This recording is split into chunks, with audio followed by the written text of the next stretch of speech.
So you wanted to talk about that? Yeah, sure. Okay. Well, it seems to me that sometimes I'll be talking with a person, and it seems like there's this our minds, our conscious something are just already the same place, or they're just merged or something that I don't feel a other, and, and that's kind of unusual, I think, right? It has to be very much of an ease or something. So that when you and I talk, I feel like that. Um, I'm sure there's other places that do, but I think it's significant. It's interesting anyway. I just noticed Yeah. it, and it's not. It almost seems like you already know what I would want to say. that if we're in a condition to be able to really communicate, you already know what I want to say. Yeah. So one way I will describe it is that so when I'm listening to you right now, it doesn't matter so much what you are saying. It doesn't even matter so much what it really means or how you are describing it. There is some inner trust saying that okay, you and I are talking about same thing. So in the sense like I know what you are talking about and I know it directly and I know that you know it. So in that case, I'm not so much concerned about what words you are using, what text you are using, and if it is absolutely correct, 100% correct, because I'm not writing a thesis here, Mm-hmm. and I'm not trying to so basically, from my part, there is no need to judge it or evaluate it. In the sense, like I'm just listening. So you can even say that one way I am very present in listening. I'm very present in listening, but I'm very absent in Listening. judgmental. I'm present in Yeah, listening. it's very eloquent what you say. I think you put into words what I couldn't.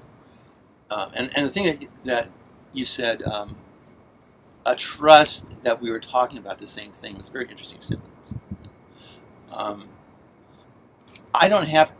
I'm okay. If you weren't here, I'm sitting here. I don't need to judge. It's wow. It's just wow. I don't need to judge. And so why would I need to judge it when we're talking if we're both in that same place? I mean, so sometimes, like say you go on some forum or you go on some group or some discussion board, and you say that this is what non-duality is. Then somebody will say, no, no, no, you got it all wrong, because they have their own definition of the word non-duality, all God, all consciousness, enlightenment, and somehow in their mind that is the only possible correct definition. So they have to correct you, they have to basically make sure that you agree with how they see it. So sometimes they will do that, but I mean right now and many other situations I don't see such a need. So say right now, so if you are going to tell me that, oh, I'm very confused, I have a lot of stress, I have this problem, that problem, I need your advice, Mm-hmm. that will be different thing, isn't it? Then you are asking me to basically it's more a practical matter. yeah, you are trying to basically, I mean, you're kind of asking me to guide you. Or say like if I'm asking that of you, then kind of I am asking you to guide me. That will be different. Mm-hmm. But when I'm talking to you, you are expressing yourself. I mean, so say like you are talking about this flower. I see this flower, you see this flower. Mm-hmm. You tell me, oh wow, this flower looks almost purple. I don't have to go, okay, Is it really purple? A little more magenta. No, that's your point. It doesn't matter. It doesn't matter that much. So that's not my focal point. You bring to mind something I posted not too long ago on the list about. I said I hope and never to persuade you of anything, and I think that was puzzling to some people. But I think it's the same thing. If I'm persuading you of something, then I'm taking you someplace I don't want to take you. I want to take you here where you don't care. Another thing about what you mentioned a couple of times, that while we are talking, sitting together, sometimes like you feel different mode of consciousness, different kind of consciousness. Sometimes even after we have left. So, I mean, if you want to say something on Yeah, that. that's what you said in the beginning, and I don't specifically recall that. Although I think there is a difference, though, because I haven't felt like I changed the state of consciousness really, but I felt like there was a shared richness that sort of carries forward more so than if I just come here by myself. Yeah. So it's subtle. What is the difference being here myself with you? You know, So one hard thing, to say, but somehow there's something that carries forward. so one thing is that my own mode of consciousness does change, and it changes very significantly. So it changes to an extent where basically it is an effort to talk. It Mm-hmm. changes to an extent where it's difficult to open my eyes. Mm-hmm. So it's not something like that I can describe via cause and effect, Mm-hmm. or Are you via, talking about when we're having conversations, or you sometimes feel you can't talk, no. So or just in life? so it happens many times.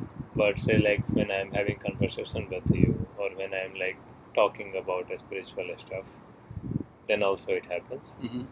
So it seems that as if like I mean, so some people who are not considered that educated, they will say that I'm taken over by something.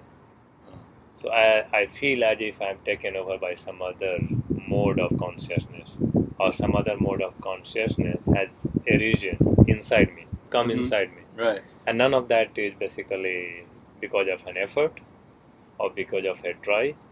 It is, I mean, as if like there is some switch that somehow get triggered, Yeah. and everything basically start changing. So I will feel sensations that I do not feel otherwise. Mm-hmm. My body will internally feel differently. So sometimes when I talk slow, it's not because I'm trying to talk slow. It's Yes. basically I kind of have to search for the words. Uh-huh. Well, and the thing is, that's like what you were saying before, in a way that is moving away from the concepts and then just to what this energy wants to say. Yeah, I mean, so say like when you were talking, isn't it? So many times I'm so silent so silent and so effortless that from my end I see absolutely no need to make any comment. Right. Internally or externally, unless you like say somehow ask me, Mm-hmm. or unless I feel that I have to speak something. So Yeah. somehow that I think that's what many people might call attentive listening. Other way might be that okay, I'm not trying to accomplish a goal, I'm not trying to fulfill a purpose. It is enough for me that you are sitting here speaking. Mm-hmm. That mere presence is enough. Mm-hmm. And I honor that, I respect that, I value that, I'm grateful for that, whatever you want to call it. So it's not, there's no agenda, there's nothing to get out of it. And it's not something that I'm doing as an effort. Mm-hmm. It's not something that I'm trying to have, not an agenda. But that's basically what happens. You happen to observe that as all. Yes. Yeah. So like say if let's say we just met here. Mm-hmm. So and I just arrived. So I assume my mind would be still and much like this. Mm-hmm. But over time, if I'm sitting here and let myself go into deep meditation, Mm-hmm.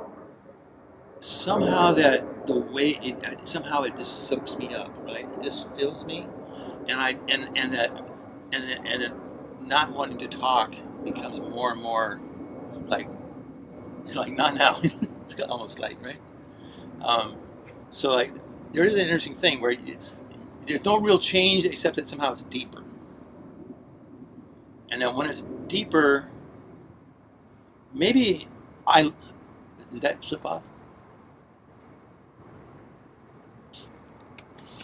Oh, your thing timed out. No, it's not timed out. It's still recording. Oh, it's still But- recording? Yeah, yeah. But Okay. what happens is Okay. this thing. Let's say it becomes. I don't know what I was going to say. That's fine. We can end this one.